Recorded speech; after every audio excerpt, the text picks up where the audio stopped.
Okay, ladies and gentlemen, tonight we have a special guest named of Jack Sheasley. He is the winner of If I Were Mayor contest. This is first place. He's going to talk to you and tell you about it. And he's going to be the man who opens the council meeting tonight. Cool. Jack?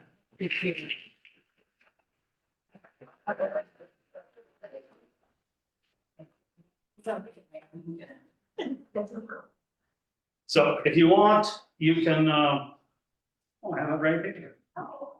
So you tell the people about it. So here's my poster, very colorful as you see. And the first one is, if I were mayor, I'm gonna improve streets by getting rid of potholes and this whole thing, potholes. Because it is causing a lot of problems. That includes complaining. Lastly, puddles are everywhere in Gerhardt. See, this is in my neighborhood. It's causing, I can't see the driveway, but there's a driveway and it's very deep. It's like, yeah. And the car tires are like. So something to remember. Yes, we'll talk about that thing. Okay, and your next one? And the next one, the yellow one, if I were mayor, I would give my money to the city workers of Gerhardt because they work very hard in the junky weather. Additionally, if we didn't have the city workers then the sewer lines would be backed up and the water would be very disgusting. And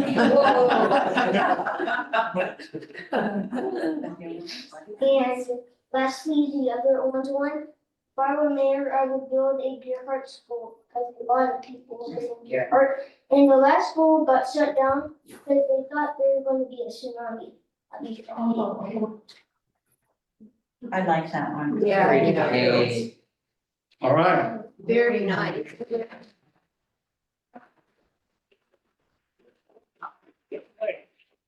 Have a seat in the mayor's chair.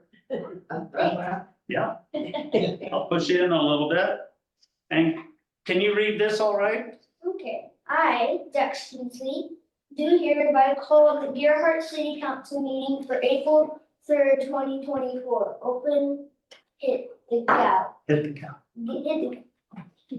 How many times? As many as 3. Okay. Nice.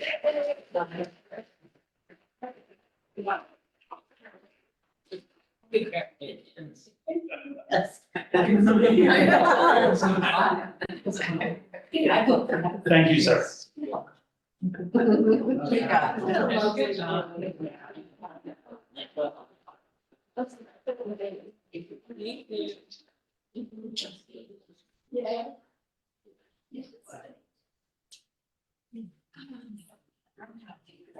I did too.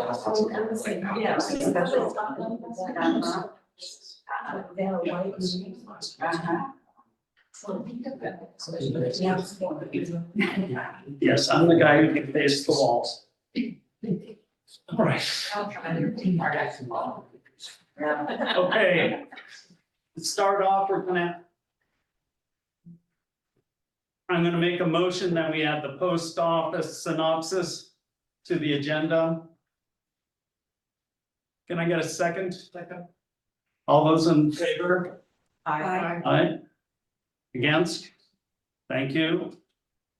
All right, is there any conflict of interest to be declared? No.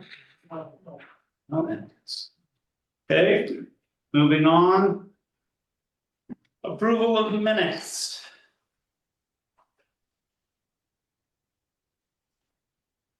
I move that we approve the public hearing and regular meeting of the city council for March 6, 2024. To approve the minutes. All second? Any discussion? All those in favor? Say aye. Aye. Aye. Aye.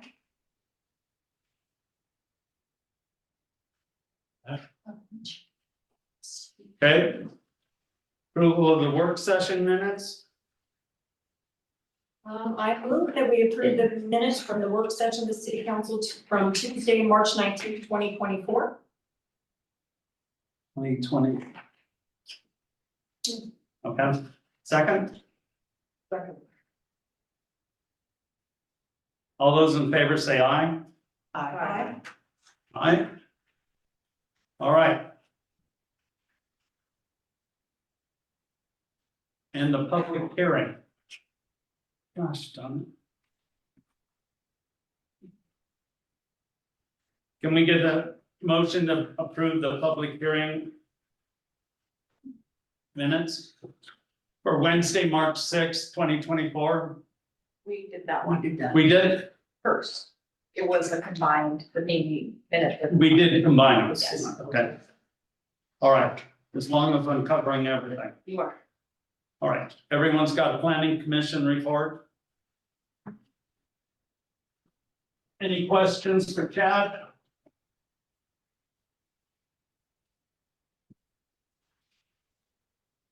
No. Okay, moving on. Mayor's report.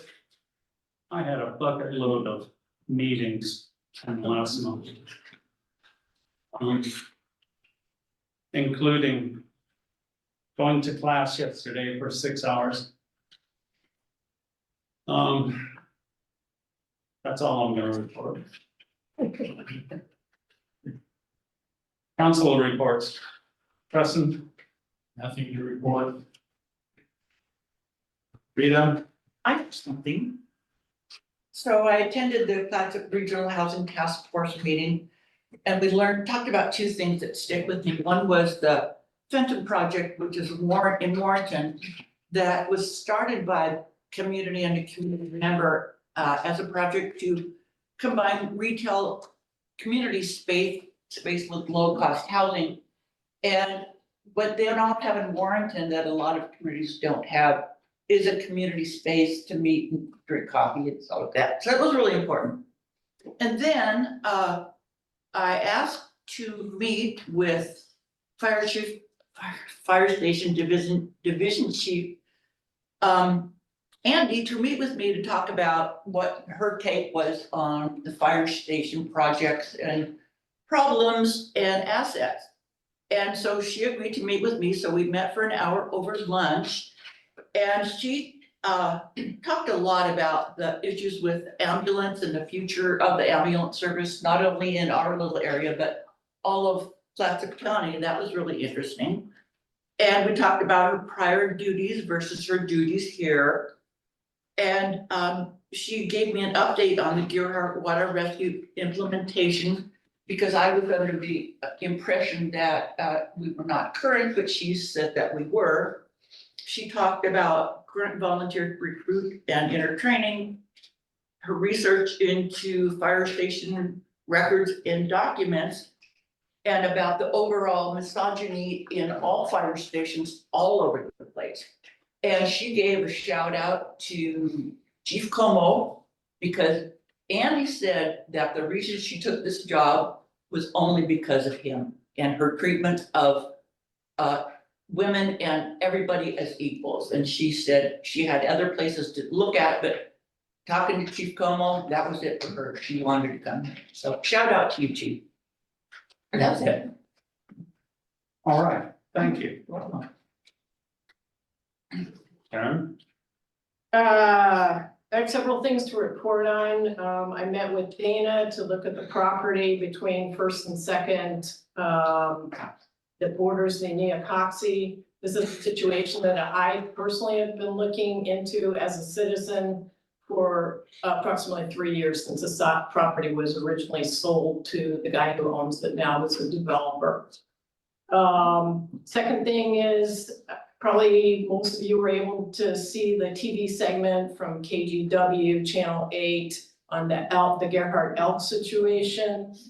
While I was extremely grateful to them for airing that segment so that other people could understand a little bit about what's happened, I did personally feel like a pass was given to ODFW.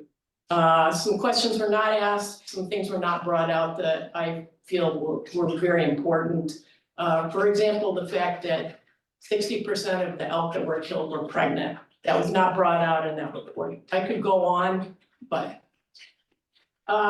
Let's see, I'm part of the airport, Seaside Airport Committee. We had a meeting last week. They are talking about possibly adding some new tie downs, which would occur on the Gerhardt portion of the airport. They're unsure at this point, and will probably consult with Garrett Phillips again about how to go about that, whether it's a conditional use or maybe a text amendment. They haven't decided about that. I would like to very much thank everybody who has responded to me, to my postcards. I have gotten some very interesting, very intelligent comments from people. What I'm doing with the comments that I received is I'm keeping a broad category tally of who says what about what on the comments. Eventually, I'd like to bring that in front of everybody, just to let you know kind of where people, fell on how they feel about, this subject or that subject in the city of Gerhardt. Obviously, all comments are made anonymously to me. The only way that they would be made public would be if somebody did a records request. Can't get around that. Anyway, I would encourage anybody who hasn't commented to me, I'm replying to all the comments that people send, and I really do appreciate them because I feel like it's my job to understand what the public wants. I had a discussion with Peter in order to clarify in my mind communications between council members and planning commission members. And lastly, we had our community emergency response meeting last week. And Mike Nealon, who is the new director for emergency management in Clatsop County, came and spoke to us at length, which we were very appreciative of. That's it. Dana? Okay, so this last month, was pretty busy for me, but I'm gonna keep it brief. I was invited to an Association of University Women, meeting, which I attended, or a luncheon, a very nice luncheon, where they were appreciating, women in emergency services, and, Andy was there with me, our division chief. It was a nice little thing. Yesterday, I spent all day with Mayor at the League of Oregon Cities Vision and Strategy Planning conference. And then I have also spent the last 3 days as a citizen reaching out on the same issue that everybody else was concerned with and brought to my attention, and that is the potential closing of the post office. I spoke with Congresswoman Bonamici's office, Representative Javadi, the United States Postal Service, city staff, the Daily Historian, many residents, and also the mayor and Chad and Peter about my concerns, and we'll get into that later when we have a conversation, so. Thank you. All right, moving on. City officer reports. The chief is on Zoom. The chief is not. I don't believe so. He was having trouble making that, and then same with Jeremiah. He's not going to be here as well. Okay. Just found out. All right, well then we'll leave it up to Fire Chief Como to blaze the trail. Thank you, sir. So I have a summary report breakdown from last month for you. March of 2024 had a total of 48 calls. 26 of those were inside the city limits and 19 within our district. We sent out aid 3 times. All 3 of those were to Seaside. Once was to cover for their banquet. They cover us while we have our banquet, so we cover them. So we have calls covered while they're having their yearly banquet. There was a medical call during that time, and then there was a building fire on another date. We asked for aid 2 times. Once was from Warrenton for an MVA for a rollover that was stoned out with kids trapped inside. So we had extra people coming. It's better to have them coming and not need it than to be there and need extra thing and not have them ready for us. And then there was a car fire on top of Lewis and Clark Road.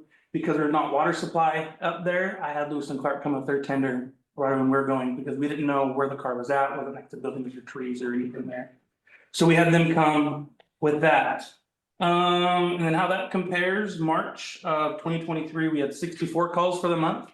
So this month kind of felt like we got a little breath of fresh air, had a break a little bit. We went from the end of last month being 30 head of calls of last year to this year being 13 calls ahead of last year. Now, so we caught up a little bit with that. And then the only other thing I have to report was today I found out we were successful in our grant from OSFM for summer staffing, so it'll be a $35,000 grant we'll get again for the third time. For this summer to help out for staffing during June 1st, October 31st, we can have extra staffing for that put on there. So yeah, unless there's any questions, that's all I have for you. Yes. How'd the Easter egg hunt go? I'm sorry I couldn't be there. It went fantastic. We had great weather. Last year it was raining when we did it. It was perfect weather. People had a ton of fun. Kids had all sorts of candy and eggs they went and got for, so it went well. Thank you. Thank you for doing that. Of course, the firefighters did all that work and put that on. Yeah, let them know that we appreciate it. I will do. Perfect. That's all I have for you guys. Thank you. Thank you. Let's start with money. So the month of March went very quick. And it went so smoothly, there wasn't much financial significance that I really have to report.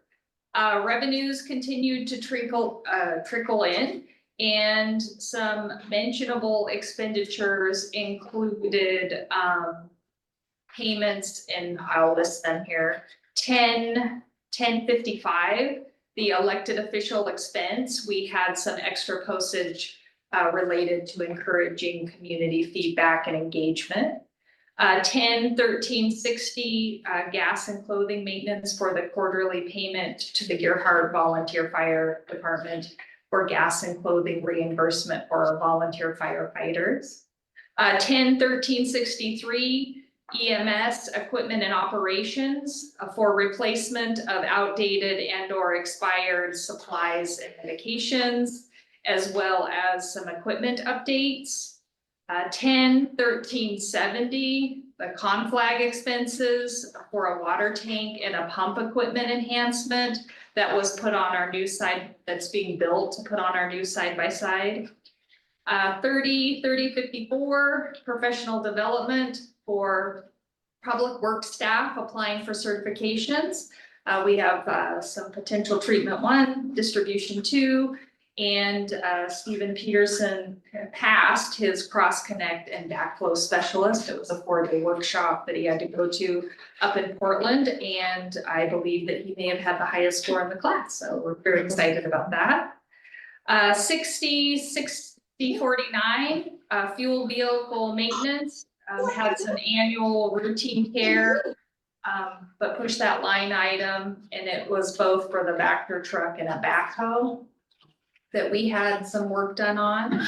I would like to thank Jenny Gray, Robert Lee, and Counselor Devereaux for attending a new budget orientation committee meeting that we had, since they're new to the process.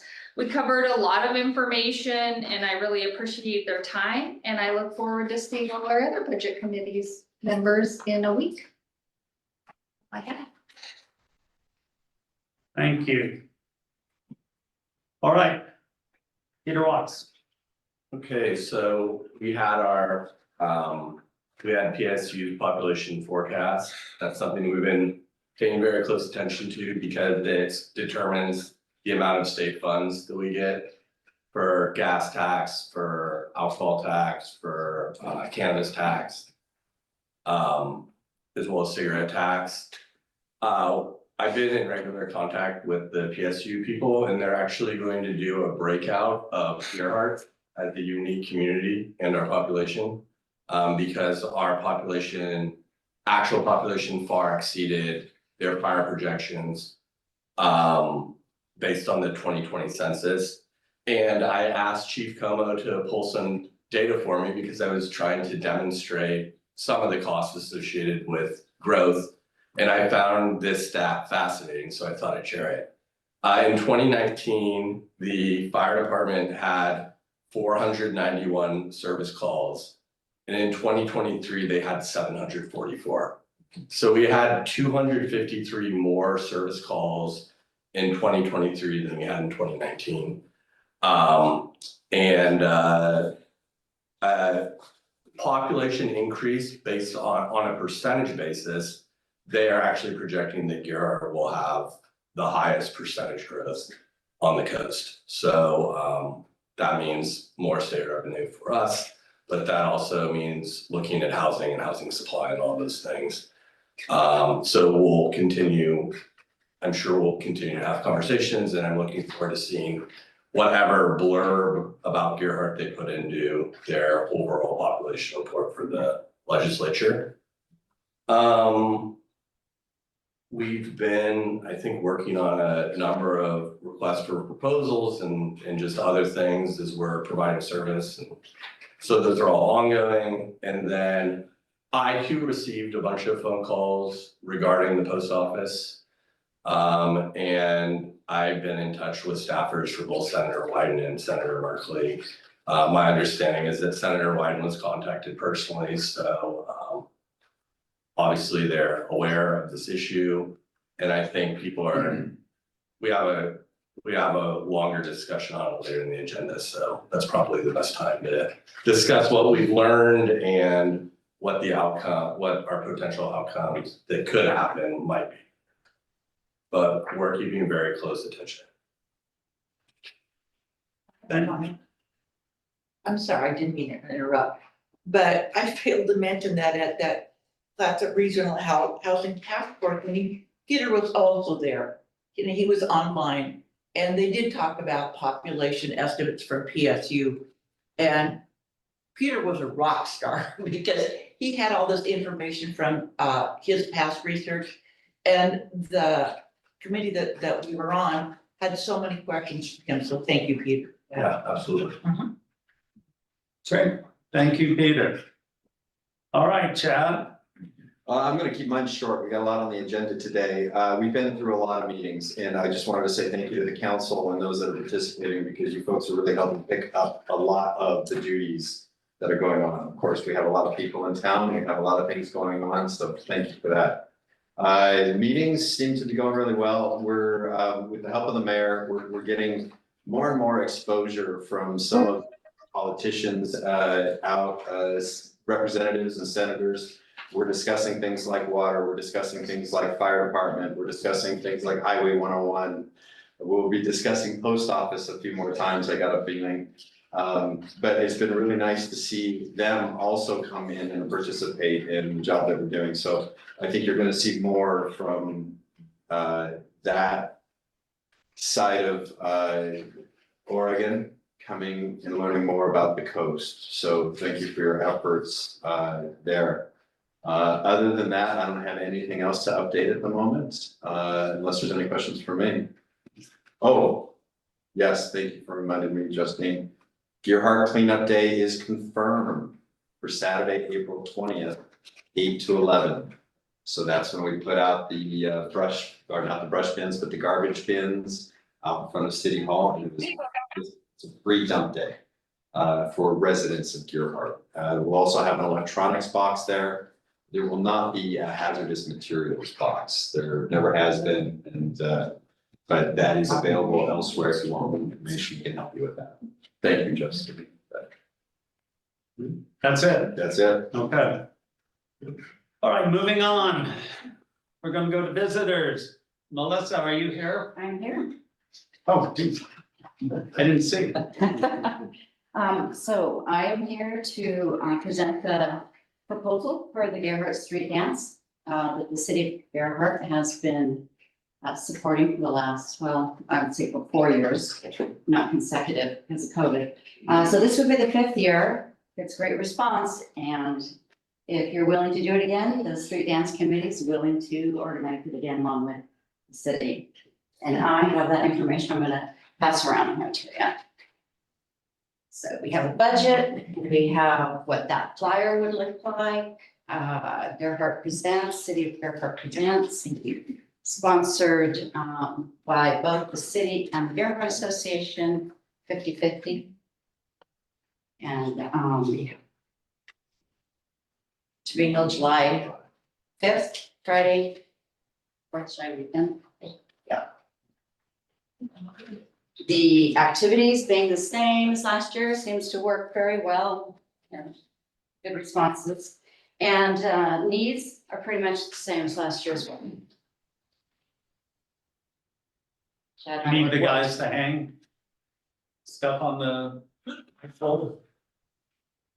So the street dance committee will be responsible for providing the trucks, hanging the lights, you know, on the, right? So those are volunteers doing that. And while they do that, the city brings over to us the chairs, the tables, and the tents. This year, we're going to provide some manpower to unload and set all that up so that we don't need to have it fall on staff, city staff. So plus the fact that we have public works already helping with blocking off the streets. So we're trying to split up that work a little bit better this year, and so we can be assured it gets done timely and properly. Okay, great. Yes. So, I know last year it was nice when we had all of the volunteers stay over and help us move the tables out of the way and all of that stuff. I'd like to volunteer myself and my husband, he's gonna be delighted, Thank you. to help with that. Is there someplace, would you like us to create a list of volunteers that would like to help with moving the tables around and everything? Because I know you guys work so hard on this, we'd love to help. If that's something that is easy for you to do, it would be fantastic. Okay, And you were very helpful last year, that it was kind of a last minute thing, things kind of, but we rallied and we got it done, and I appreciate it. So thank you, I'd love that. I think it would be safer for us to do that than Sorry. like in past years, we've relied on the volunteers from the fire department, but they have so many calls now. They get called out, they can't guarantee, so let's. Yeah, Yeah. and I respect that, and it wasn't a good match, but we figured it out. So I'll get in touch with you. Thank you. Any other questions? Not for you, Melissa, I don't believe. Okay. Anyone else? Just thank you for doing this. Oh, yeah. Thank you. But as long as you guys want to keep doing it, we'll keep going.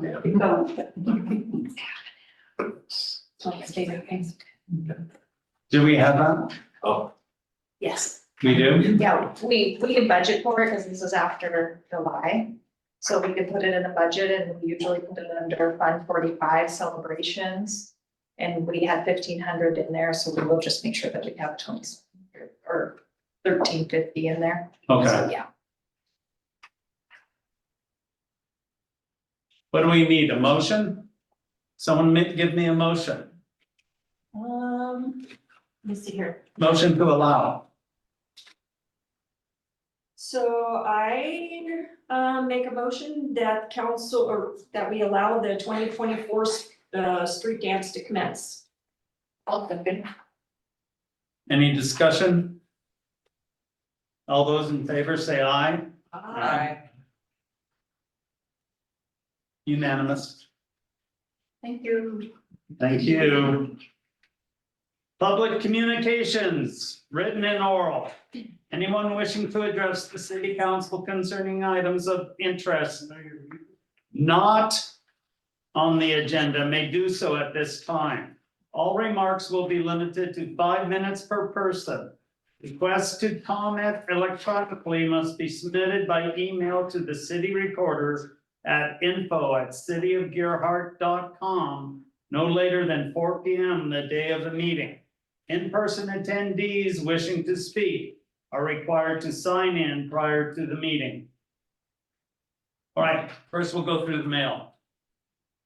Everyone's got their packet mail, and then there's late correspondence, thank you, which is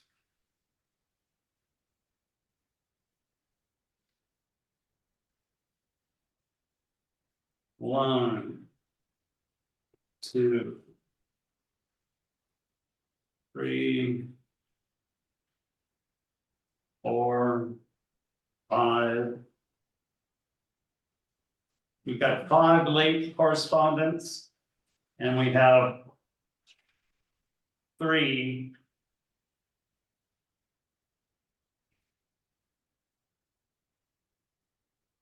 4, 5 correspondence in our packets. And in our packets, we've got the court-appointed special advocates, which is CASA, a thank you letter from them. And a letter from CIS saying that recreational immunity has been cleared by the legislature so we can take down our signs if we feel like. Right? Yes, maybe, Peter? I mean, I would not recommend we take down our sign. I appreciate everything the legislature did. But we had immunity prior to that until court cases. And so I think that just reiterating that people that are using on our trails are using them for recreational purposes is important, Okay, unless you hate the signs. no, anything that keeps us out of court, Yeah. that's the way to go. I've got a comment on that. I mean, we don't actually maintain the trails, they sort of maintain themselves because of, they're beating the sand and the grass down there. I mean, if you get off the trail and trip in the, bang your head on one of the benches or something like that. Right, so the case that caused CIS, our insurer, to be very concerned was there was a lady on a walk. And the argument that not just the circuit court, but the Court of Appeals agreed with was that she wasn't actually recreating when she was walking on the trail. She did not plan to start recreating until she arrived at the beach. And because whether in your heart or mind, you believe you're recreating at the time or are walking to your recreating is not something that we could ever prove. I recommended that we put up signs that said trails are for recreational purposes only. Then if people were not saying they weren't recreating on the trail, we could say you're trespassing. So, our insurer had recommended that some cities literally shut down all their trails. But I felt like we could do it through signage. And then the legislature fortunately came in and passed a bill. But because the ruling in that prior case involved someone's subjective intent, that's something that Hal would have ever proved. And so that's why we put up the signs. You can blame lawyers. They're working on putting up the signs, Yeah. yeah, we're still awaiting those signs, but they will be here soon, and we intend on still putting them up. And also Okay. optimistically, this is a temporary fix. Optimistically, they're saying that they'll have a permanent resolution in place soon. But I think we're better safe than sorry. Just in case they don't have the permanent fix. All right. Moving on. We have one person signed up, Beth Cameron, please state your name and address for the record. Beth Cameron, 2906 Pine Court. I just have an ask, and I don't know if this is okay or not, because this agenda is so packed, I don't know if it's gonna be something that's gonna be addressed later or not, anyway. Would it be possible to get the link to the OSHA, I assume it's OSHA standards for the fire department and the police emergency services building? What are the things that they absolutely have to have? I looked and it was so conflicting. One place said that the federal doesn't trump state in this situation. Some said that rural districts are under a different category. It just was really confusing. So I know you had spoken about it at one of the town halls I listened in on. So if you could, I don't know, put it on the blog, shoot me an email on yourself, I don't care. I just would like to look at all of that so that. I'll for my own peace of give mind. you an email tomorrow. Perfect, thank you. Okay.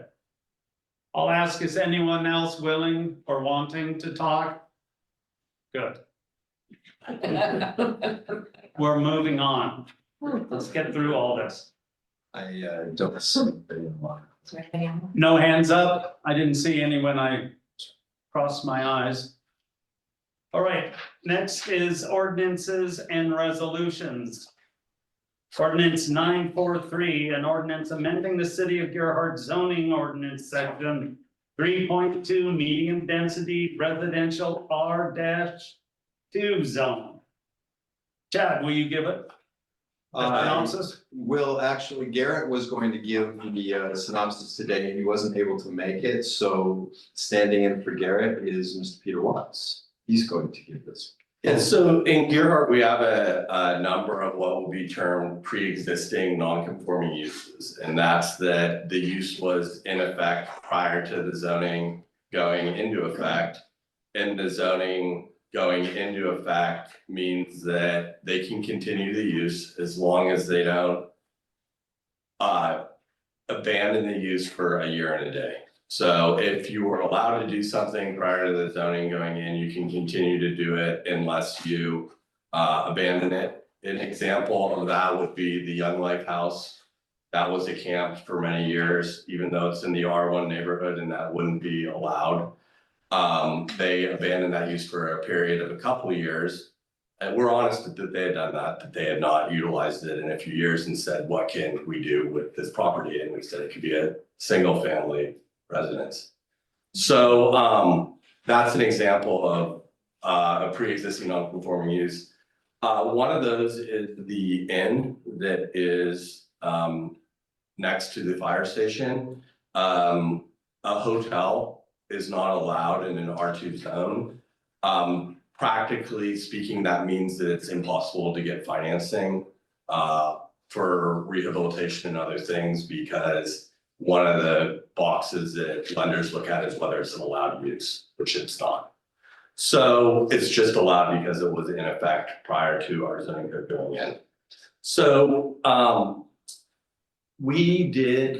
they requested a amendment and it is drafted incredibly narrowly.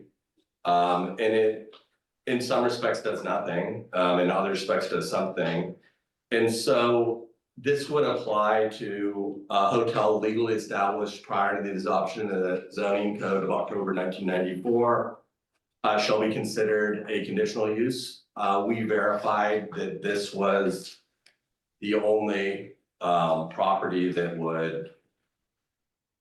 would be under this designation, so it doesn't revive a former hotel where they'd now be able to do a hotel as a conditional use.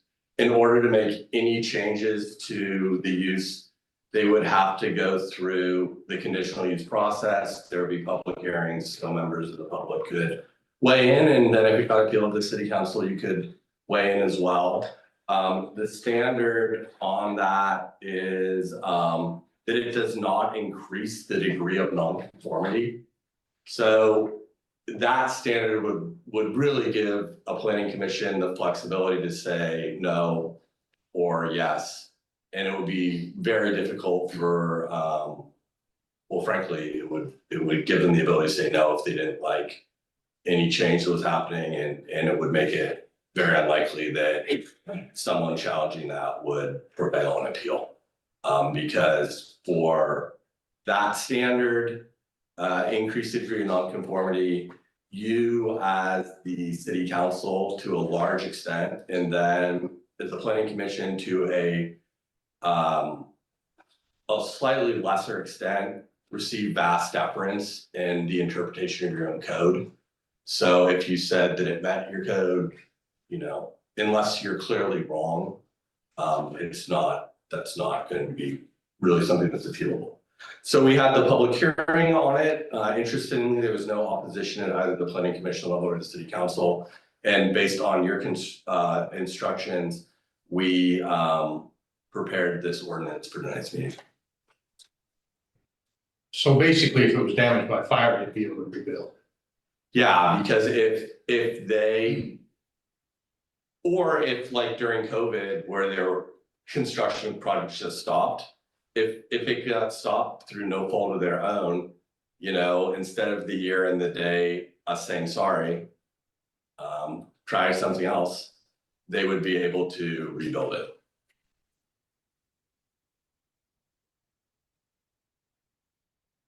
Can I get a motion? Is there any discussion after the motion? I will give you a motion to approve ordinance 943, reading by once title only. Reading once by title only. I second. Any discussion? All those in favor, say aye. Aye. Aye. Okay, first reading's done. Come back next month and do the second, or can we do it twice tonight and then it's got 30 days to go into effect? Could only do it twice tonight if we declared an emergency. Oh, I'm not doing that. So we'll just wait until next month. Okay. Next. New business. Post office synopsis. And who's doing that one? Public can speak, Pardon me? public can speak. During the business. Under new business? I don't have that notice on my paper. Okay, does anyone have anything they want to? That's under old business and new business. This is just. What are we doing? Skipping new business, then old business and then new business? Old business was zip code. Right, but I've got two different headings for new business on my agendas. Oh, sorry about That's that. So after ordinance 943, we've got old business zip code update. That might be creating a confusion. Different than the post office information. So we can go through the zip code update quick if you'd like. Mayor? Yeah, that would be good because I've got it twice on my agenda Yeah. and I have new business twice on my agenda. Okay. And a man who does it by the paper, it's confused. So zip code update, this was updated, even of just recently. So Councillor Fackrell requested that, we do an update as part of the Mount Councillor concerns. And with Seaside very recently hiring a new master, we were able to meet and bring her up to speed on the situation for Gearhart and what our requests were for a zip code of our own.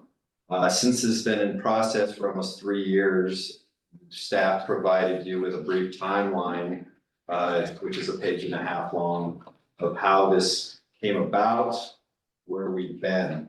And there's been a lot of delays for various reasons. We've been working on this since fall of 2021. We have had Representative Bonamici penning a letter. We have had a lot of people involved in this and then kind of rotate out of the USPS organization that made things difficult. So working with the new postmaster in Seaside has been very refreshing. The last updates for this is that Trish Christian, or Patricia Christian, the new postmaster, debriefed us via phone, emailed all copies of correspondence and letters and timeline, and is supportive of a separate zip code for the Seaside and Gearhart. As of March 2024, reintroduced us to the Postal Service caseworker, Fatima Kenworthy, who is reaching out to regional USPS leadership. There has been some communications today through Christie as well, but at this point, we are in a process with USPS and we're kind of at their moving at their speed.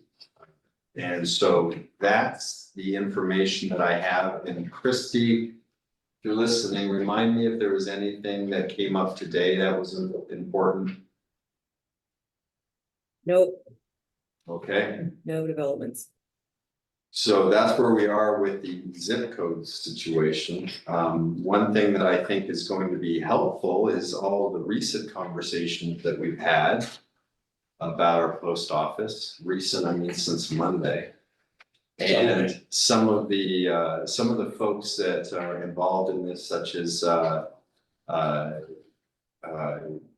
representatives, are becoming engaged, wanting to learn more. So I'm actually quite thankful for some of that. And I think that this zip code situation, we should be getting an answer about this fairly soon, but it may take a few more months. And that's only, kind of a hope. We're again at the whim of USPS and their decision-making process. So I don't have a lot of other information at that point, other than we are all current. They have all the information that they need, all the correspondence that they need. And we're waiting for their process, and we'll update you more as we learn more. I have one positive to say. In all of my calls that I made today, every person that I spoke to, Bonamici's office, Givardi, they all, without my prompting them, they all brought up the issue of the zip code. So they are aware of that, and that, that is also related in our dealings with the post office and the issues that we have here in town and our mail. So that means that it's in their mind, and as they're, I got an email recently from Bonamici's office just within the last hour or so, saying that they have reached out to the US Post Office, the people that would be in charge of this, and they're waiting for replies, so. I'm just curious because there's so many under Exhibit A, so many towns that are even smaller population wise than us that have their own zip code. What's the hesitancy, do you think, on the part of the USPS to give us our own zip code? I don't know if it's a hesitancy or we're just in the middle of a process that's taking a lot longer than it should have. I haven't heard anything. Some people say within this that, this is possible. We've seen other small towns do this that are even smaller than you, even with post offices that are closer in neighboring towns. So that felt pretty good. Other people are saying, well, I'd be surprised if they were to make this decision. So we're not too sure. We're not getting any indication from USPS, and we're just in a process. I really wish I could tell you more. So every time there's a new postmaster, the process in some respects starts over. So because they have to get up on all these issues. So I think that we were, a fair ways down the road with the former postmaster, and now we have a new postmaster who's dealing with this issue in addition to post office issue. And so, it's gonna take some education. And just one more thing to add, I know our timeline starts with fall of 2021, but today, a citizen sent me an interesting article from the Daily Historian from March 5th of 2003, where the city council discussed this very issue and whether an issue about home delivery. And I had it included. I got that resident's permission to add her email and this article into our late submissions. It's on the record. So if you want to go and find it online, just go to our council packet from tonight, and it'll be under the late correspondence if you want to read this article. It's very interesting, especially considering some of the things I've seen on social media that the new postmaster has told people. It's enlightening. Okay. Councilor Packrell, did you get any other questions that you might have at the moment? I'm fine. Okay. That's the zip code. That's a zip code. Let's go to the post office synopsis. Okay, so just to start this conversation out, from 3,000 feet up on Monday, some people on social media found out over the weekend. But on Monday, the city found out about the post office closing in Gerhardt. This situation here is a post office that we have and we've had for many years, and Karen's taken good care of us. That is a contracted office, meaning that it's not a USPS office. It's not United States Postal Service. What it is they are a contractor with the USPS to act as a post office for the city of Gerhardt. All of our mail is received by Seaside. It's gone through and shipped over towards the Gerhardt office. The ladies at the Gearhart Post Office diligently fill the post office boxes with our mail that they get from Seaside. They also, again, take in packages, you can buy stamps there, but that is all done by a contract. The person that owns that contract or has that contract has become very ill and is no longer able to do the work. And is interested, wants to get out of the business of doing that in order to focus on their own lives, I would say. So in that, and because of some emergencies on their side, the notice was given to the USPS here in Seaside, the Postal Service, that they were going to no longer take care of this contract and that they were done and gave essentially 30-day notice. There was some conversations earlier that may or may not have happened in regards to that this may have been coming because this person was concerned with their health, but the fact is that they've got a 30-day notice to the USPS that they were going to close down operations in Gearhart. So normally it'd be 120 days, but this person was able to get a hardship exemption because of their health issues. So this building that the post office is in is also owned by somebody different. So the the folks operating the contract have a lease with that building. So that's what it looks like on the ground to start with. With this closure, people were obviously upset and concerned. There's a lot of things that we run our lives through with the post office, medications, voting, and well, bills. But I think that people were very concerned. There's people in town that don't drive. There's people in town that have difficulty getting places, and there's just people in town that love going to the Gearhart Post Office to learn a little bit about what's going on. So with that, we became very concerned, and I was very thankful for at that time Councilor Dana and Mayor Carrie Smith coming in, and we started working on this together, trying to garner as much information as possible. It sounds like what the Seaside Post Office is going to do, if in fact there isn't somebody to take over the contract as it is now in the place that it is. And frankly, I would be surprised if that happened in time for us to avoid any disruptions. So I think that we as a community should be prepared for disruption. And I think Dana's got some ideas about ways that we can do that. But if that's the case, and this shuts down for a period of time to start with, then Seaside will be handling Gearhart's mail.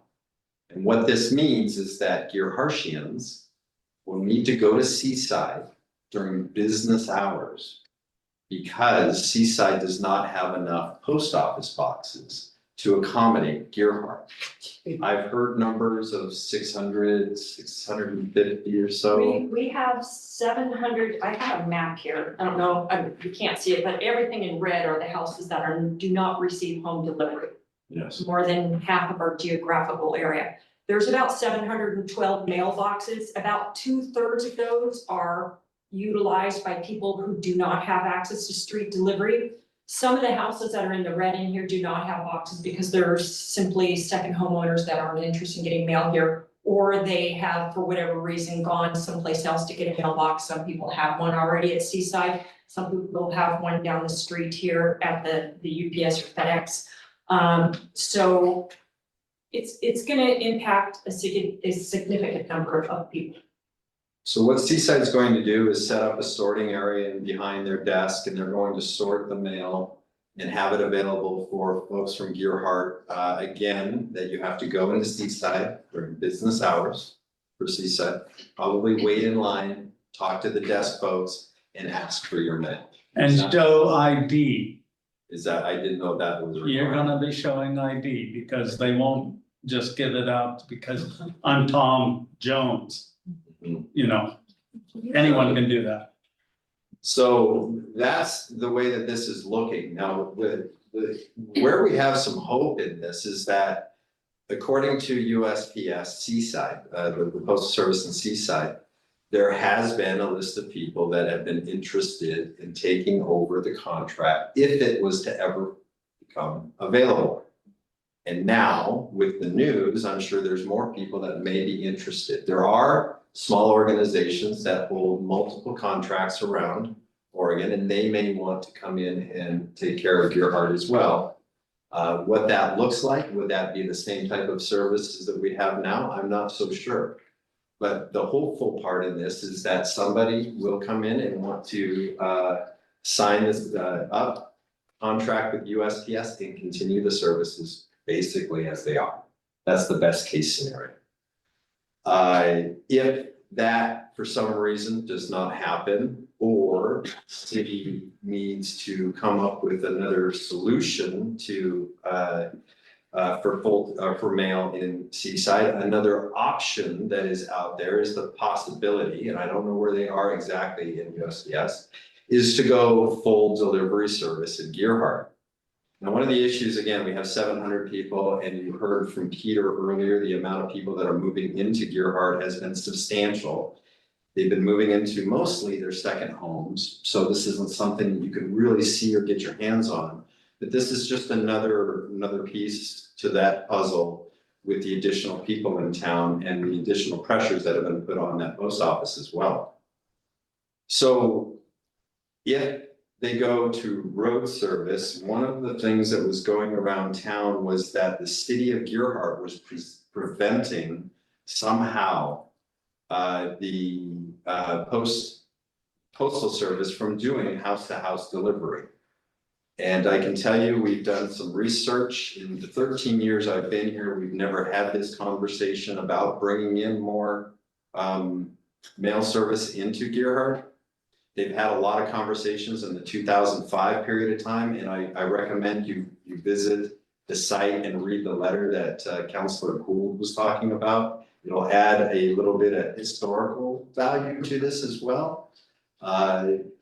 Talking about all the way back in the 60s and even before of how Gearhart operated with its postal service. So if we assured, and the postal service was maybe misinformed in thinking that we were as a body preventing street service for our residents, and we're not. We don't have anything in our code that would prohibit this. That would be almost a decision that would be made by USPS that they can start doing. As a matter of fact, as of today, and I can't give you any information, so I don't know where this is, there is one more street that is getting delivery service, which is a decision that they made today to start helping. I don't know where that is, and that's gonna create some issues here for us in Gearhart as well. Because if that is the direction that Gearhart goes, then we're talking mailboxes in front of all the homes. We're talking about where those need to be placed, whether or not they can be in the right of way or not, which they cannot. And so there's going to be some growing pains in order for us to get to that point. So the other possibility is that the Seaside Post Office could send a postal employee to the Gearhart Post Office in order to sort the mail and deliver it. They've had a preliminarily, I think, ran that up the flagpole. And at the district level, people were concerned about budget. I've had, like everyone else, a number of phone calls, and one of the points that I've made to political staff is, does Seaside even have room for essentially 800 cubbies to put people's mail in? How about people that are maybe not here during business hours that are coming in on the weekend? How are they going to be able to get their mail? And how much staff time is it going to take for you to have dedicated staff trying to operate that system in an already crowded post office versus just sending someone over a couple times a week to do this? And then the other point that I have made is that normally with this 120-day notice, the USPS has the ability to hopefully get through the entire request for proposals for the person to pick up the contract. And there's no standard fee. These people, these contractors negotiate their fee directly with the post office. Because we're in this situation where someone's gotten a hardship exemption, it seems to me that at least for that additional 90-day period, they should be willing to staff up our post office and deliver people's mail. Because I think there are probably people with mobility issues and other things. My understanding is there are very few parking spots in front of the Seaside Mail.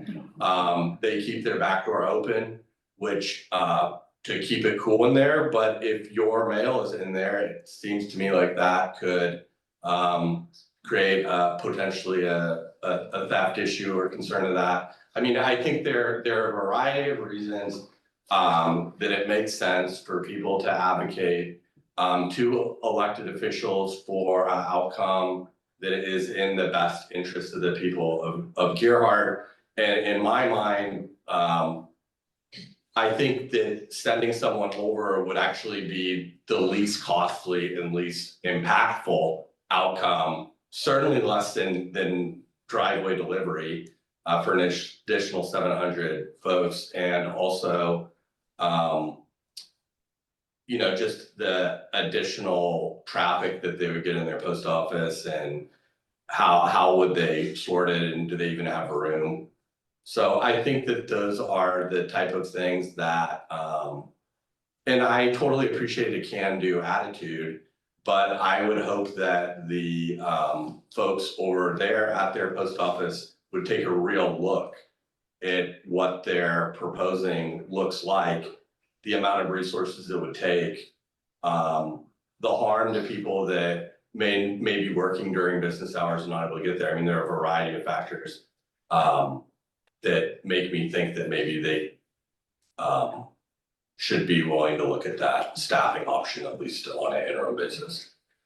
So I'm not, look, I found out that at least one person had called Senator Wyden directly, or contacted him directly, obviously as cell. So they're aware of this issue, the staff are aware of this issue. The staffers I was working with are different than the staffers that our Gerhart staff were working with, so there are multiple points of contact. And, you know, one of the things I was told is there are a lot of post offices in Oregon that are closing. And so I think it's just important that the decision makers are aware of just how impacted people here are as compared to, you know, somewhere else. And pretty much everything has been said, but when this came, first of all, we have to give a huge shout out to our community, because Gerhart has been all over this. Everybody I have called has said, yes, my phone has been blowing up today, my email has been blowing up today, and folks, that's how you get things done.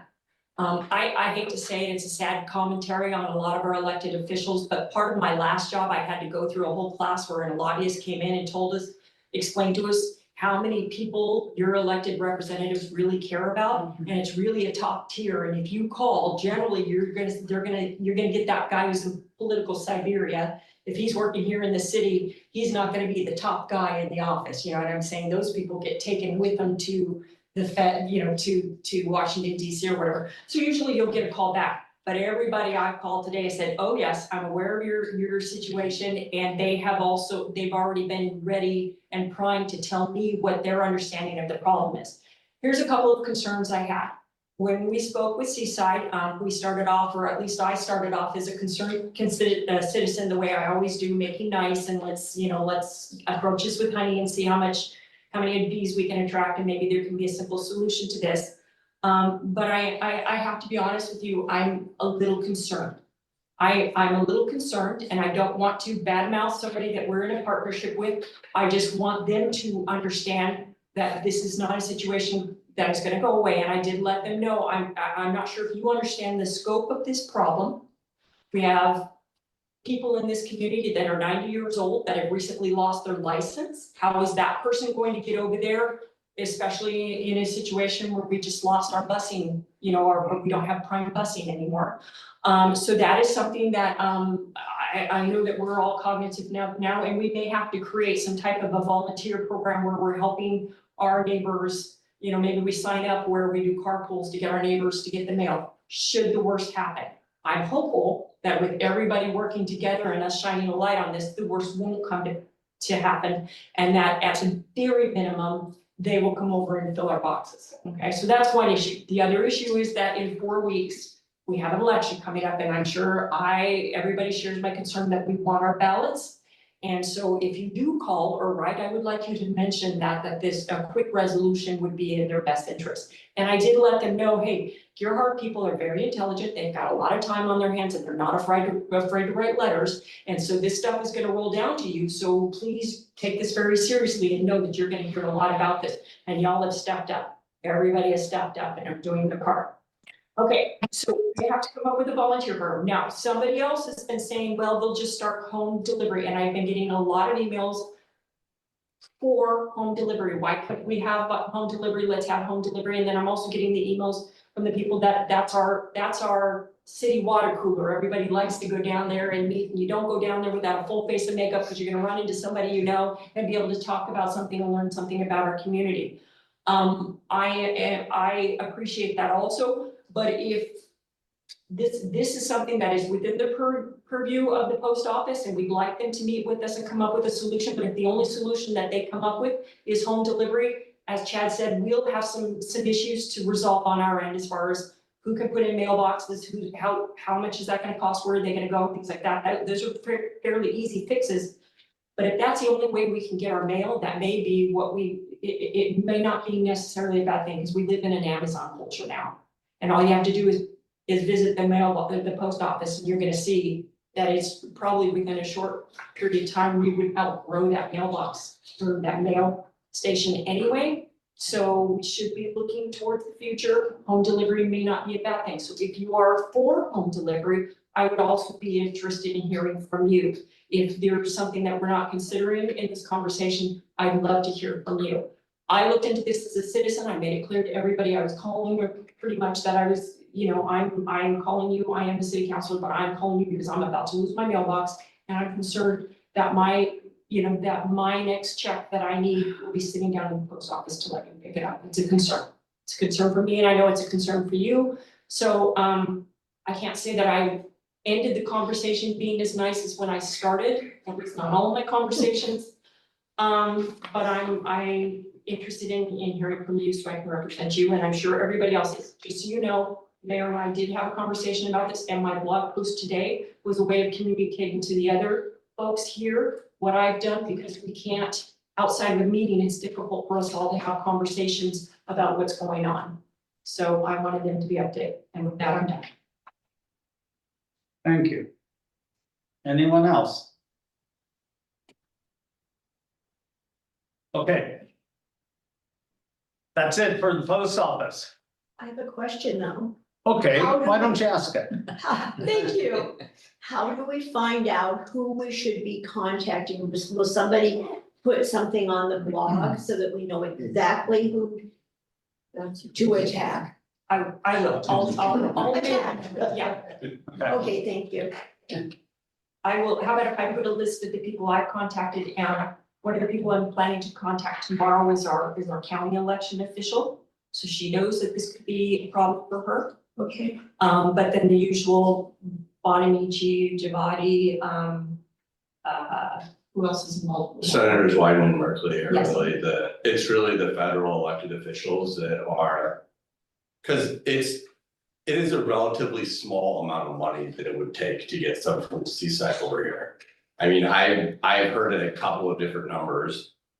So, I'm not comfortable. I don't know exactly how much it would be, but I was surprised by how low the number was. Like, one was like $2,000 Yeah, a month. I think the issue would be staff. So I just do not understand how they can't find that in their budget somewhere.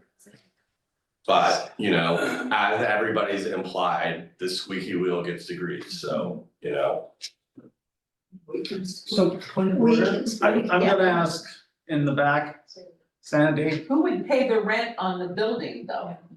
Is the $2,000 you just said include rent on the building to hold the boxes? So the future phone calls that we need to have are with the building owner. If we have assurances that they're willing to continue renting the space, that'll give us a stronger, because this contract's gonna be over by the end of this upcoming month. So one of the things that we would wanna know is whether this property owner will continue renting the post office to the next operator or to the USPS. We don't know how much the rent is. We need to find that out. And then I just can't imagine that sending someone over to fill the boxes would be less expensive than home delivery.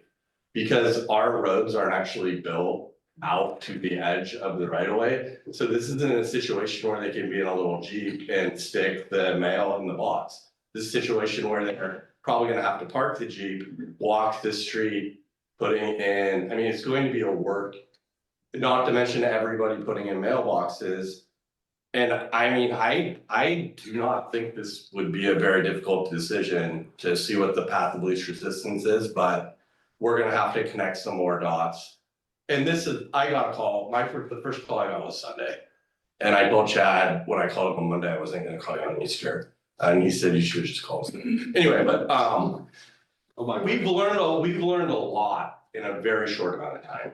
And I think that the early advocacy efforts have gotten people's attention. And as we get more information, it's gonna be put out on the blog so that you can effectively advocate as well. So if, assuming the property owner is willing to continue renting, that's a really important point. Knowing that the rent is probably relatively small.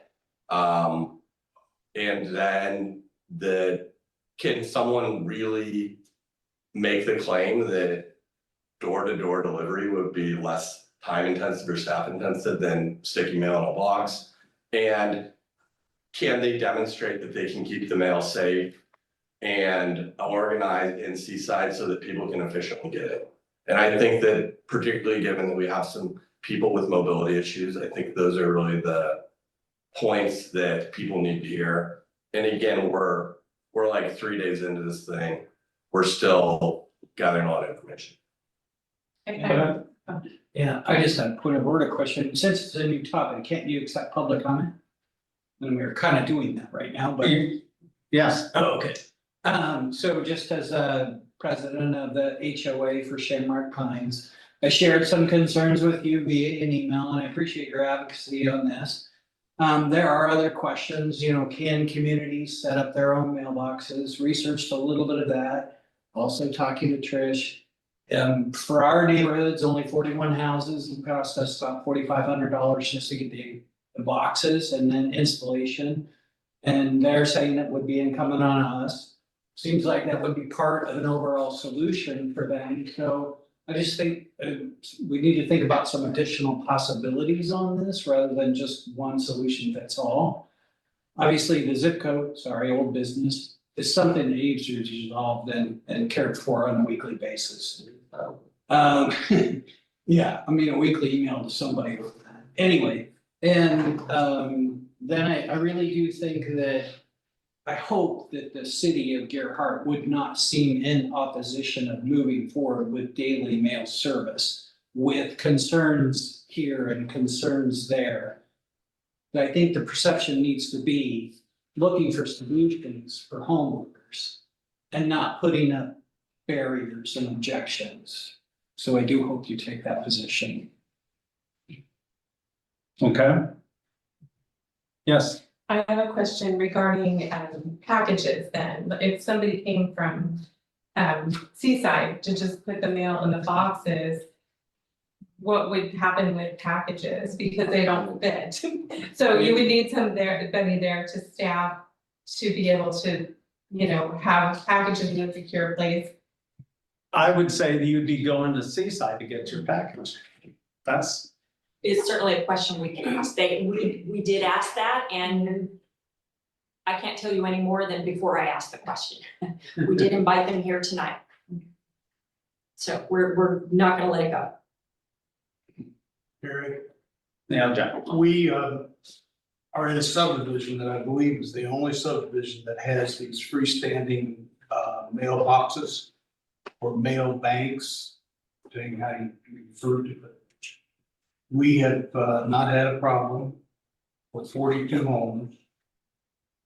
Everybody gets their mail, packages are delivered there, and there is a system within the mail bank to accommodate packages. You know, works out great. Well, I think it's a good possible solution. Maybe you could strategically place mailboxes, or mail banks in areas closer to people's homes, to like a little mini zip code for each region of the city. But it works and it's not that expensive. Okay, well, that's something we can look into, but it's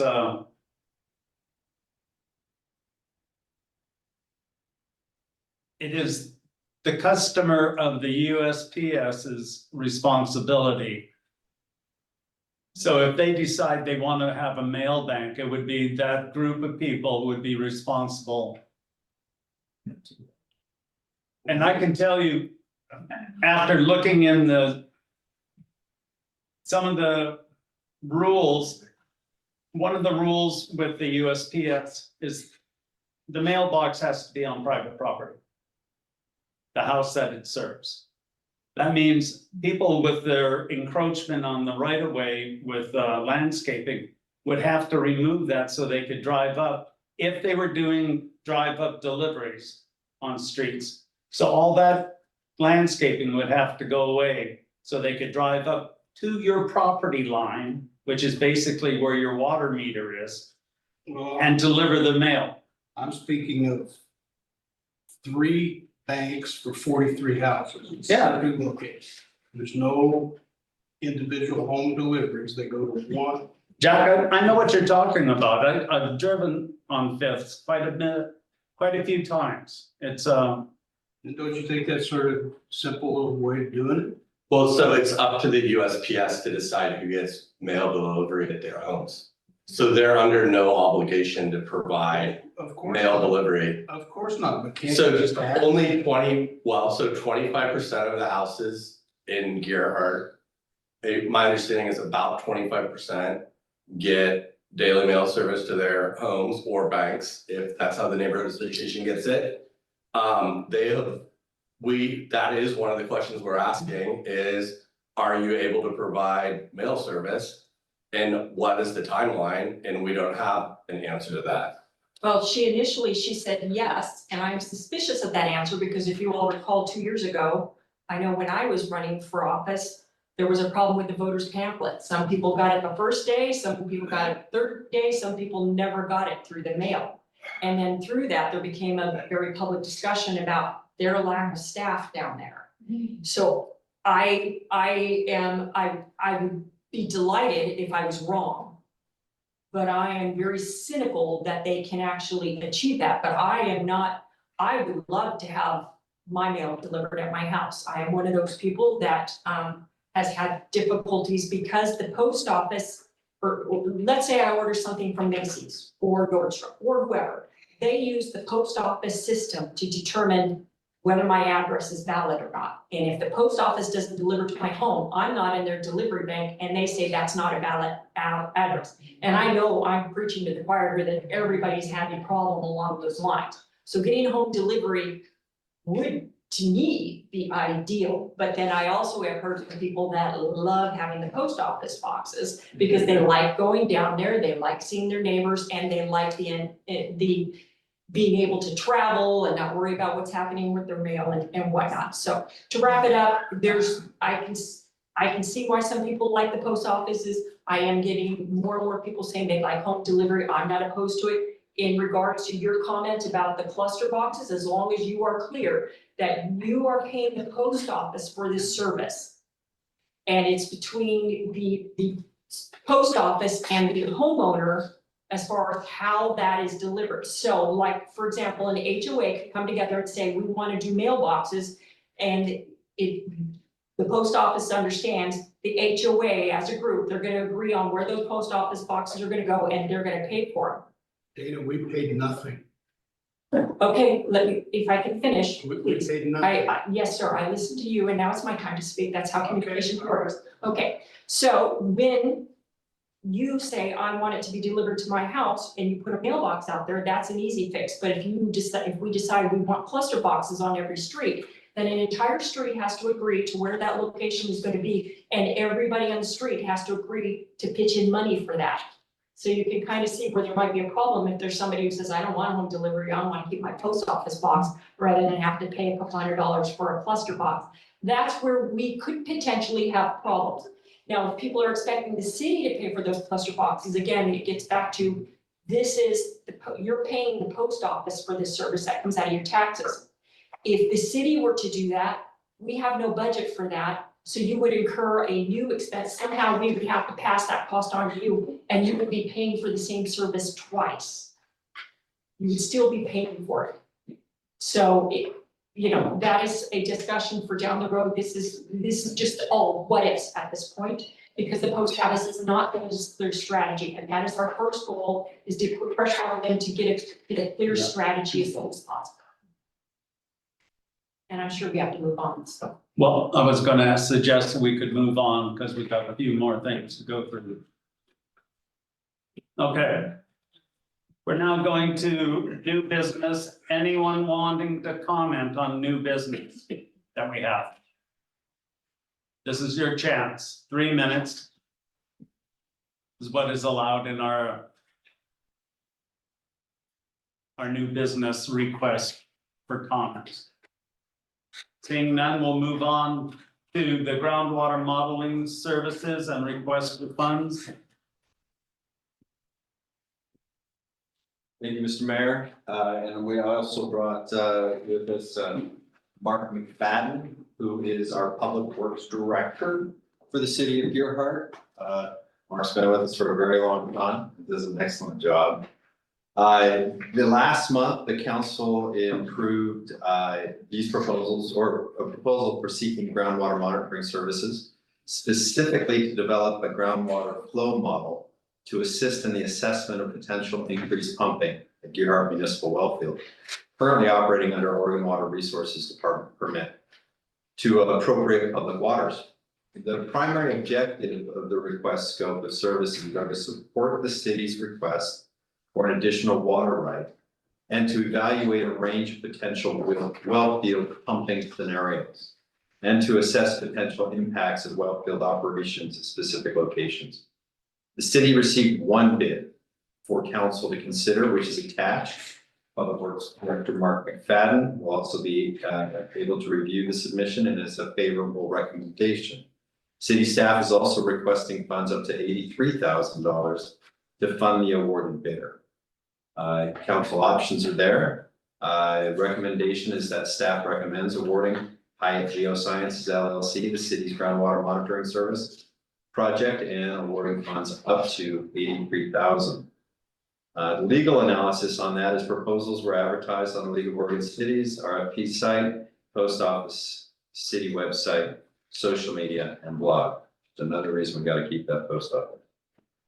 The project will be in multiple phases due to procurement rules, but really phase one is for us to learn some more information, and that's what this is about. Currently, the city has $1,269,787 in our water reserve fund. There's also an additional request for water reserve funds on the agenda, and that will be coming up here in a moment. Does the council have any questions? I do. Just out of curiosity. It talks about water gauging station in Neocoxie Creek. And then it says that it's used to monitor stream stage. Yes, ma'am. And several water quality parameters. And I'm just curious as to what parameters it measures. Well, on that one, there's probably a dozen of them. Mainly it's for water levels, TDS, chloride, specific conductivity. I can get you the whole list, but that's one of them. That is one of 4 that we have that measure all those parameters. It's the data loggers we've had in the ground since day one, and that's what our annual report is based on. So they wanted to know, basically that one was put in there because they want to know if we're affecting the Acoxis Creek at all. So. I would love to see the breakdown on the parameters that are. Oh, yeah, absolutely. I mean, I think, we have that report. We just got the new one for this year, so I can get you a copy of the report that shows every one of them and how they function this year, so. Thanks. Anyone else? Someone like to make a motion? Well, I will.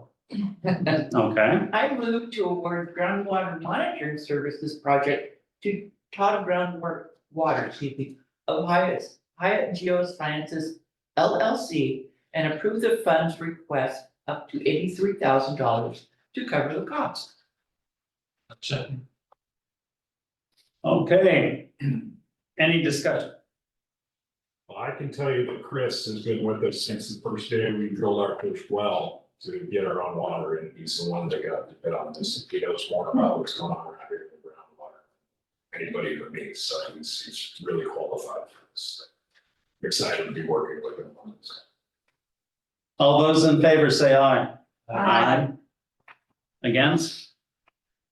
Okay. We got that. Let's go on. Owners Representative Services, and we are going to allow this to rest for 2 weeks while you look it over. Yes, ma'am. Thank you. So this was a conversation that we started. We went out for proposals for owner's representative to help us through the public safety building, housing the police department, fire department, maybe in the future, at a location yet to be determined, at a price yet to be determined. These folks are very helpful. We went through this process of RFP and we were very lucky to get 4 good proposals. 2 of them, we researched a little bit more deeply, talked with some of their references, asked some additional questions, but we're not quite ready to make the full recommendation right yet. We need a little bit more information, so I'm asking for a small amount of time. We have an upcoming budget committee meeting that I would like to look at scheduling a special city council meeting prior to or after that, preferably prior to have this discussion, and that will give us enough time to give the counselors enough information so that you can have everything at your fingertips to be able to make a good decision, and then be prepared to have and to answer any questions that the community might have when that comes up. So right at the moment, you don't have that information because we need to get a little bit more. We've got 2 very good proposals that we are seriously looking at. And each one of those, in the references that I have been able to check, have been excellent. So I'm really confident that we've got the right people to have the discussion with, but we want to make sure that the council has all the information before you make your decision. So I'm asking for just a little bit more time. I have notified all 4 of the proposal, the folks that submitted the proposals about this idea, and so that they are aware of it and available for the next meeting date. And I'm sorry, I didn't write that date down. 16th. The 16th of this month is the potential time. We're gonna reach out to the city councilors here within the next couple of days to see and make sure that you're available for that. Is there any questions that the council has at this time? So essentially, I'd just like to table that. So do you need a motion to table it until a further date? Peter? Okay, why not? Okay, I'll give you a motion to table the new business RFP owners representative services and request for funds issue to a later date. Second. All those in favor say aye. Aye. Thank you, council. All right, moving on. Leak reduction request. Certainly, Mayor, the synopsis attaches a request for an additional water bill credit from the Reamer family at 871 Hager. The meter reader suspected a leak during a January reading cycle. The water clerk called to advise the owner of the leak and that Public Works would be shutting the water off due to severity of water loss. Property management company called the following evening because a short-term rental guest arrived in the property with no water. City staff returned service after hours for the duration of their stay through the weekend and then shut it back off. A plumber arrived the following week and the city turned the water back on and the repair was confirmed. An additional 54 consumption units, which is 40,392 gallons, were used from the billing cycle through the repairs. We have this request that's attached to this. No idea that the water leak until I was notified, said Ms. Reamer. City of Gearhart, my management company, Capui Home Services. Normal water bill ranges between 80 and 200. And as you see, thank you very much. The amount of water that went through there, almost 2,000 consumption units made for a bill that was $12,753 over a billing cycle. So to let you know, our policy is we understand that things happen around town. Breaks happen without anybody's real, nobody at fault, maybe some old pipes and things like that. Through the process that we have, city staff is allowed to approve, me specifically, up to a 40% water reduction. Our requirements on there is that we have found the villain, meaning we know where the leak is, and the leak has been repaired. And this isn't something that happens all the time. Which is typically the case for people who will come in and say, I've got a $400 water bill. Here's my receipt. Here's what happened. We've got it fixed. We monitor that water bill to make sure that it doesn't continue. And then Justine and Christy put together the request for the reduction. I'll sign the reduction to provide some relief. In this case, this person, when I told them that I could potentially remove 40%, as you can see by the bill size of $12,000, they were a little worried. They were interested in coming to the city council because that would be the next option. Here we are. So I have a question. And in looking at the legal analysis, about 4 lines down, it reads, the only exception to the consumer being liable for all damages is if a cause of water loss can be found, proof of repair furnished in the form of parts, labor, and receipts, and a documented drop in consumption unit. Well, they found the cause of water loss and they provided proof of repair. So why isn't it true that all damages wouldn't be charged? Because by our ordinance, we can only, staff can only offer up to 40%. Even though it says to the consumer being liable for all damages? Yes. All right, well, the next line down says the amount due caused by unusual circumstances may be reduced by 40%. I understand that. But what are unusual circumstances? I can talk to some of the other 40% discounts that we've gotten. A lot of them seem to be the water connection between the house and the meter, where maybe an old pipe, or there was a damaged pipe or a slow leak over time and it just got worse. That's kind of an unusual circumstance. So what would a usual circumstance be then, in that case? Well, we have had a toilet running. Thank you, Mark. Toilet or faucet. Thank you. I think which are probably our most common, when you don't have the, your toilet's not operating correctly and you do not visit your house very often, that Okay. moves a lot of water. Other unusual circumstances, we've had people who had their hose bib turned on. I'm still confused why it says the consumer wouldn't be liable for all damages if it cost of water. I mean, I don't think that should even be in there. Cross that line out. I don't get it. Well, Mr. Mayor, the other thing with this is that normally when we're aware of the leak, we shut the water off and the water remained shut off until the plumber arrives to make the repair. This is an unusual circumstance in that we had shut the water off because of the leak. Right. And then because it was a short-term rental and there was a person there, the water was turned back on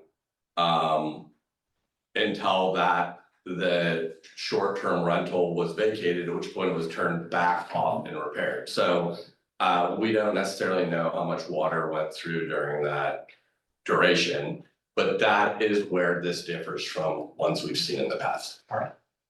Okay, these people here, I mean, it's a short-term rental, they've got a property management, right? Where were they?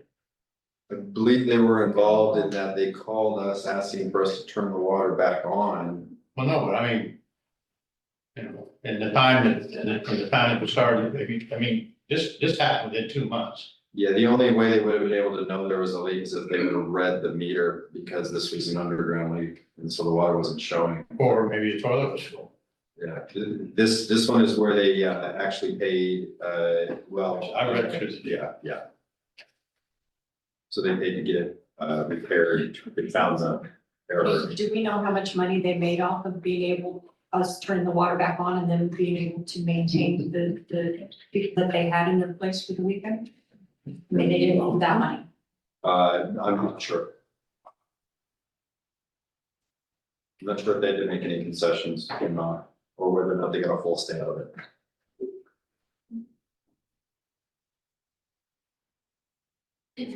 Okay, so does anyone have a feeling one way or the other? I don't know, they paid Terry's plumbing $8,420 to fix it. Which seems fairly excessive to me, but I mean, going through all of this, 300 feet, where's Bo? They had to dig a trench and put in a new water line, is that right, Mark?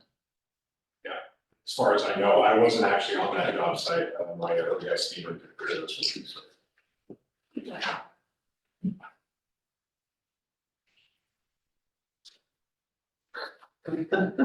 My feeling is that 40% forgiveness is pretty generous, and that is the precedent that has been set in the past. So I would advocate for that.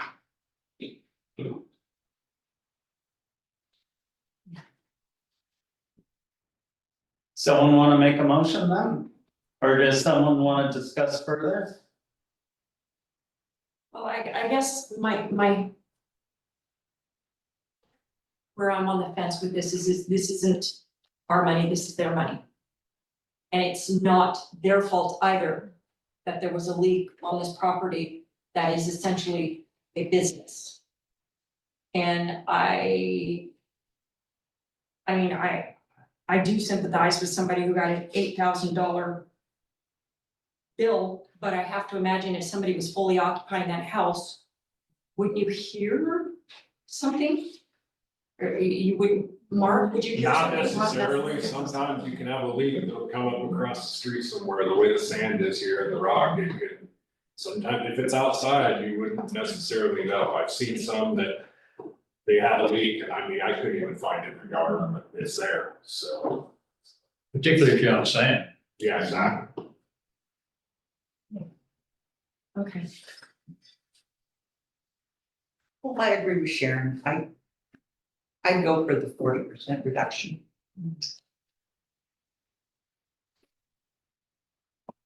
Someone want to make a motion? It's less than what they paid, it's less than what they paid. Terry's plumbing.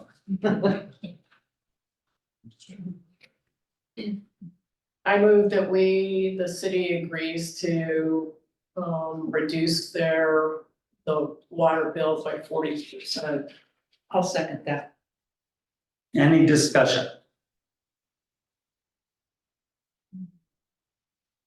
Okay, all those in favor, say aye. Aye. Aye. Aye. Okay, 40%, thank you. Council? All right. Fund request. Hypochlorite generation system. Mark, you wanna tell us a little? Yeah, so in our water plant, we have we create our own chlorine that we have to put in the water, same law. It creates a 0.8% solution of sodium hypochlorite. That machine is over 10 years old now, and per manufacturer request, it's past its lifespan already. We've got it farther than it should have been. In the meantime, I've added a dilution system ahead of that in case we were to have to shut it down for any reason if it broke down, and that way we can dilute heavier chlorine purchase to put into the system if we had to keep it running. But I am requesting funds out of our water reserve fund to replace that. So, I mean, things are getting older, it's gotta get replaced. So without that, we can't run water. So. Right?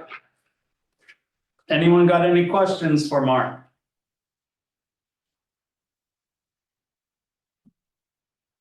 Anyone wanna make a motion? Make a motion that we, approve the funds for a new, hydrochloric generation system. Second? Second. Any discussion? All those in favor say aye. All those against? Thank you. All right. Mark, you want to tell us a little bit about That's the fine too, huh? membrane? So when we put in our system years ago, when we started, we have two separate skid units. Each one of them has 48 filters in it. And right now, those two units in the month of May and June are running at maximum capacity wide open. So any breakdown, any hiccup, anything, especially last June, we're looking at basically if I shut down for a day, one of those machines, we can't produce enough water to provide the city just because all the irrigation systems running basically. So when they built the building, they made room for a third skid unit with 48 filters in it. It would be nice to be able to shut one down and do the maintenance and the. Another thing we have to do a lot is like acid cleans on them. I mean, if the pressures get too high, the water pushing through those filters will shut down. So you have to do acid cleans on them also. In the month of June, I can't even shut down to do those cleans. Well, I did, but it's like at 2 a.m, I gotta be in here and do all that, shut these downs constantly all through the month of May and June. I would like to try to move forward with at least, I mean, I did get a price estimate of what it would cost, what our engineers think it would cost, to do this whole system, and it's over $1 million, but I mean, the skid unit alone is pushing $500,000. So, what I'd like to do is move forward with the engineering side of it to do all the plans and write up the engineering, the program, the electrical, everything, and kind of move forward with that to find out what we could do.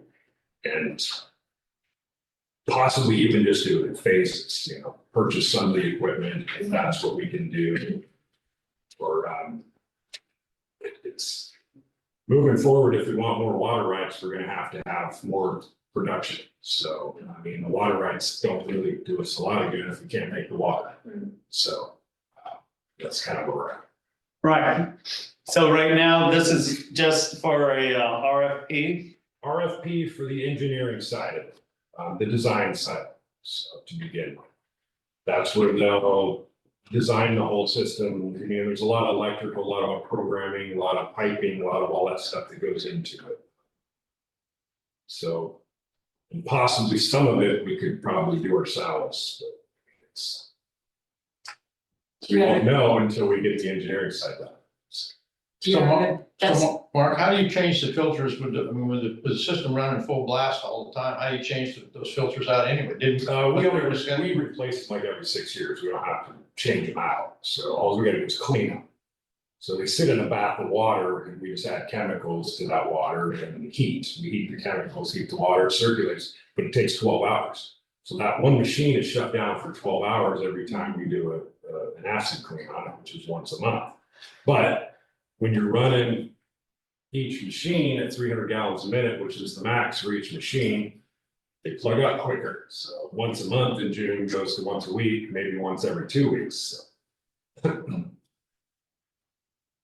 Does anybody have any kind of an idea what you'd be asking for this RFP, or what kind of that figure talk about? What was that number that was on? I have to get back to you on that one. I don't have that from me. There was an engineering side of it. I'd like to have that number and consider it when we're going through the budgeting process.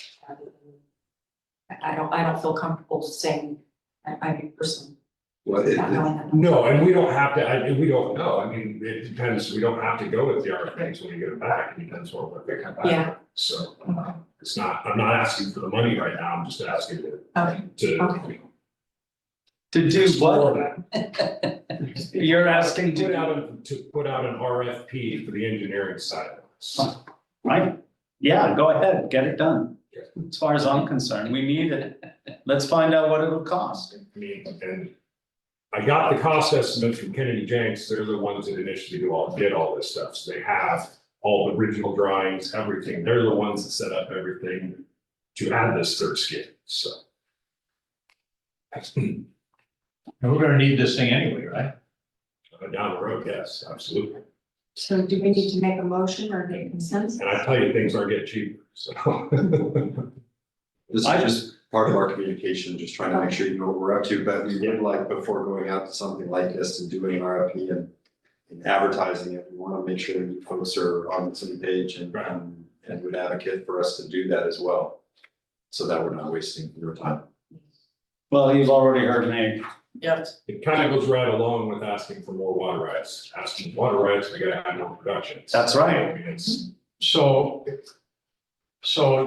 I mean, we're gonna need this third unit anyway. And then what happens down the road if we need a fourth unit?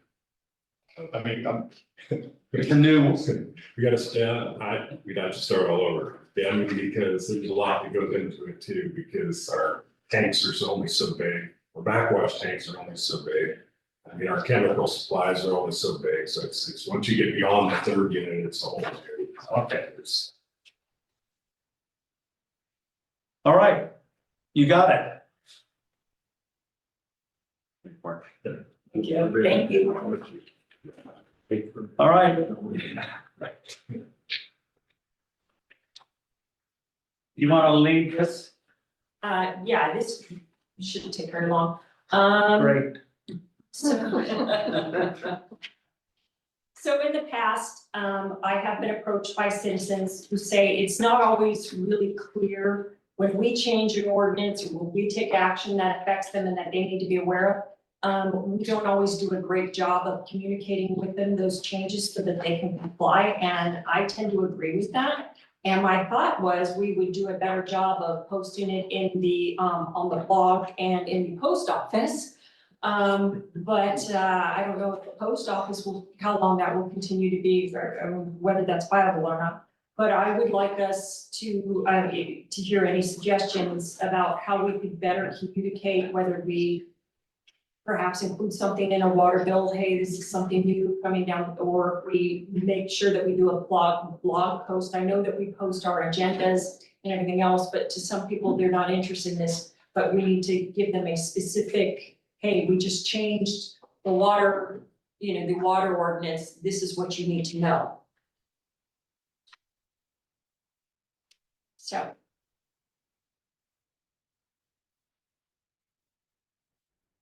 Thank you.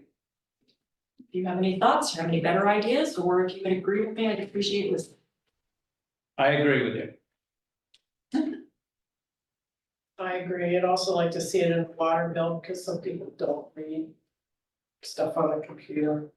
How much, I know that postal or postage can cost us money. Would that increase our postage significantly? No, I think we can have up to 5 or 6 sheets in there. And what about stamps on? It would depend upon what it is. What are you thinking, like a newsletter New or? ordinance, like today, or next month when we do our second reading on this ordinance. Or if we change parking rules. Is that like the full ordinance? would Yeah. the whole ordinance go? It's like the amendment would probably be a lot. Enough to communicate to them that there's been a change and what that change is, that they can then comply. You're not surprised. Because our goal is to get compliance, it's not to surprise people and then. In the water bill, you could put a notice in there that they need to check the block. Okay. I would prefer a synopsis if whenever possible, but yes, I would say rather than a 3 or 4 page document, then a, be aware, check the block.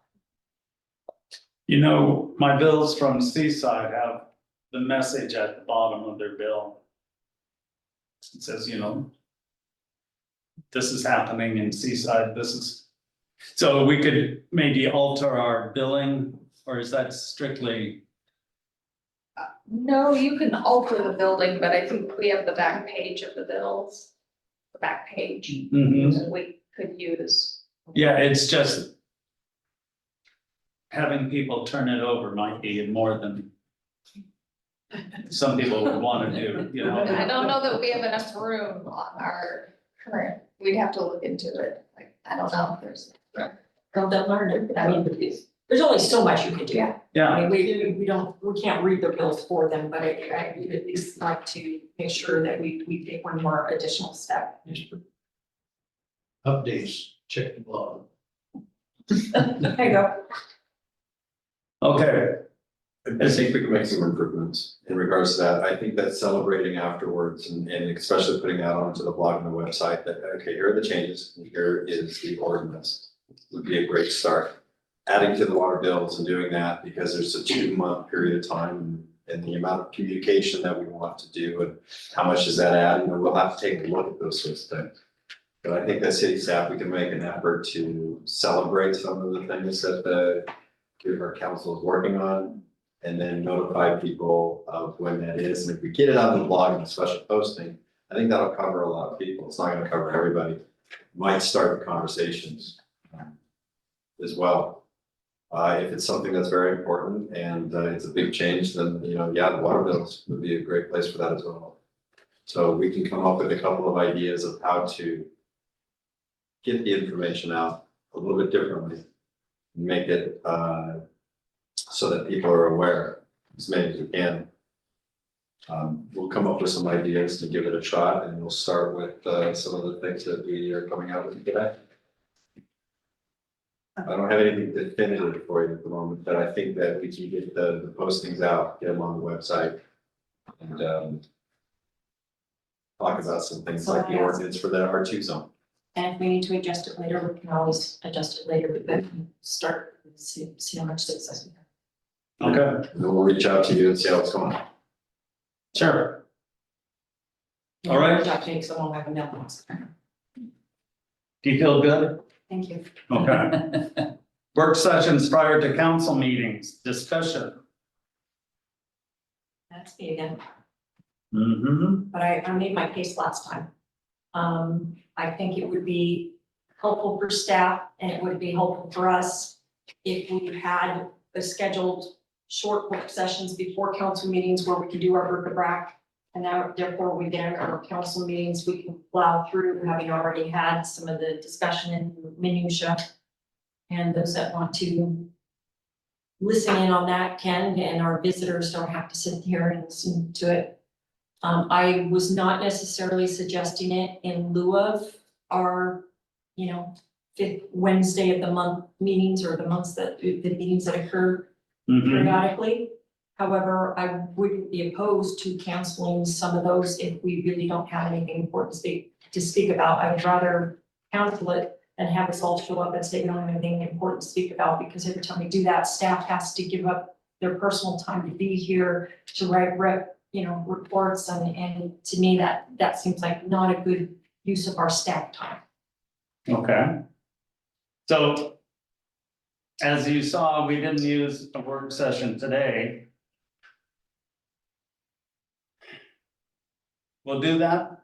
Does everyone agree? Try it at the city council, half an hour before.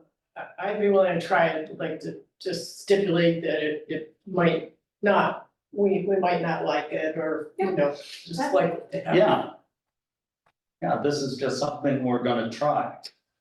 Mr. Mayor, can I ask a quick question, please?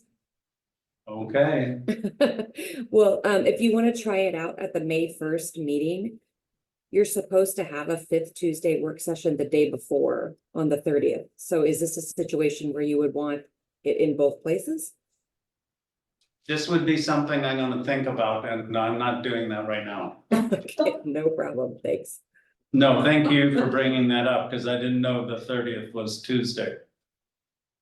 And the 1st will be Wednesday, geez. And Okay. potentially a town hall Monday. Oh, man. Yes, you're right, potentially. All right. So we'll work sessions at the beginning of a city council meeting and see if we like. And I will decide if we're gonna do this 5th Tuesday, maybe we'll skip this one. Is there any legal analysis that would, No, the legal analysis would be if you decided to change the order of your meeting agenda. Because believe it or not, that's set forth in your charter. But this is not technically part of the public meeting, this is a separate work session, so we wouldn't have to amend your charter to a work session. Right, thank goodness, huh? Yeah. Council concerns. Rita, do you have any? No. Preston? Zero. Sure. Dana? Just that this, a reminder that the statement of economic interest are due this month By the 15th. by 15th. Okay. I have no concerns except for all these meetings, but, I didn't think bucks. yeah, thank you. I really appreciate that. You'll see something in your water bill. Yeah. Okay. I'll take a motion for adjournment. Nobody wants to adjourn? I'll give you a motion to adjourn this meeting. Second, please. All those in favor say aye. Aye. Aye. And I'm not asking for nays.